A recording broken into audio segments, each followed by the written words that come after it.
Assalamualaikum warahmatullahi wabarakatuh. Perkenalkan, saya Chelsea Rahmi dari jurusan Manajemen Pajak Universitas Negeri Padang dengan NIM 182330017.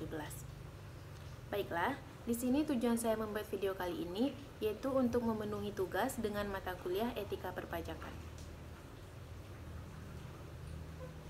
Baiklah, di sini kita akan membahas mengenai resum atau materi yang keenam dengan judul yaitu Etika dalam Perusahaan Global dan Pasar Bebas.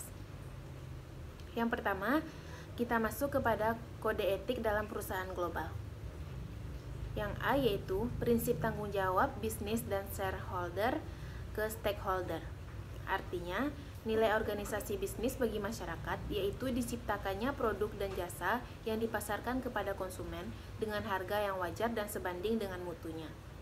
Yang B, dampak ekonomis dan sosial dari bisnis menuju inovasi, keadilan, dan komunitas dunia.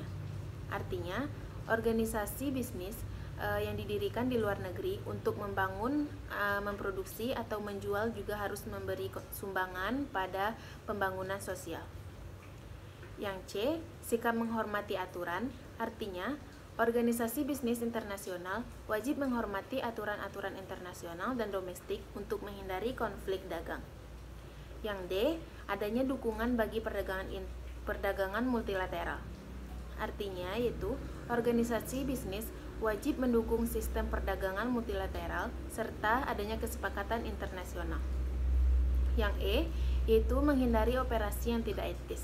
Artinya bisnis tidak sangat dilarang untuk memperdagangkan senjata atau barang yang berbahaya lainnya.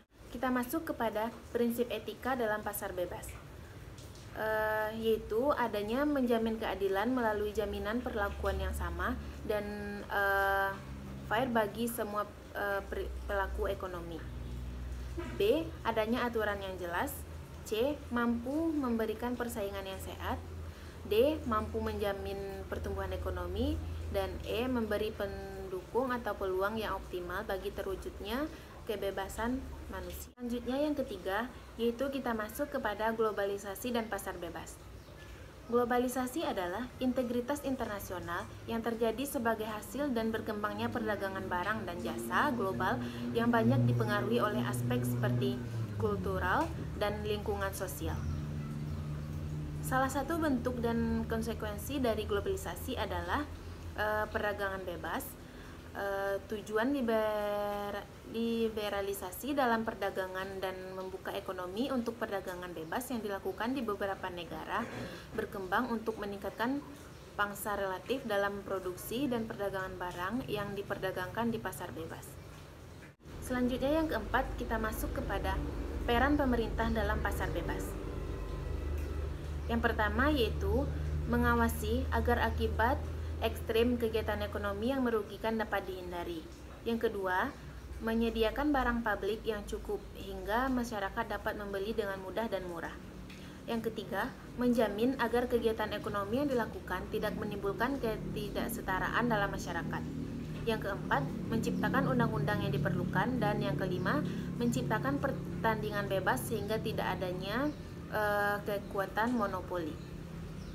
Baiklah, yang kelima yaitu perpajakan pada perusahaan global. Pajak pada perusahaan global artinya sistem perpajakan yang ditetapkan antar negara yang memiliki kesepakatan bilateral. Ketentuan dan tarifnya juga ditentukan oleh kedua belah pihak yang memiliki kepentingan. Kesepakatan tersebut dibuat untuk meningkatkan perekonomian suatu negara dan mengurangi hambatan investasi. Perusahaan global memiliki strategi tersendiri dalam bidang perpajakan. Contohnya seperti adanya Google.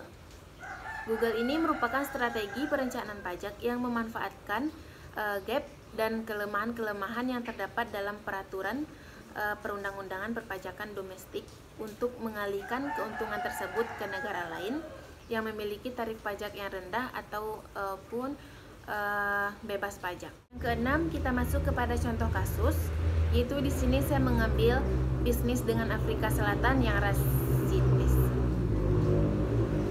Kasus ini sebagai contoh untuk memperdamaikan pandangan menyesuaikan diri dengan pandangan rigorisme moral. Karena sampai pemilu multiras yang pertama berlangsung tahun 1994, Afrika Selatan mempunyai sistem politik yang didasarkan atas diskriminasi ras. Kebijakan itu menimbulkan kesulitan moral yang besar untuk perusahaan asing yang mengadakan bisnis di Afrika Selatan. Mereka diwajibkan untuk mengikuti sistem apartheid juga dalam pabrik dan kantor-kantor. Mengelola perusahaan atas dasar diskriminasi merupakan hal yang tidak etis.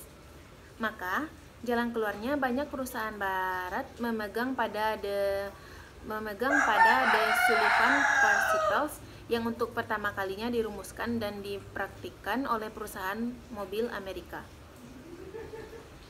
Leon Sullivan atau pendeta baptis mengusulkan untuk memperbaiki golongan kulit hitam, yaitu dengan seperti tidak akan menerapkan undang-undang apartheid dan segera menghapus undang-undang apartheid tersebut. Baiklah, sepertinya hanya itu yang dapat saya sampaikan pada video kali ini. Jika terjadi kesalahan dan kekurangan, saya mohon maaf. Wabillahi taufiq walhidayah. Wassalamualaikum warahmatullahi wabarakatuh.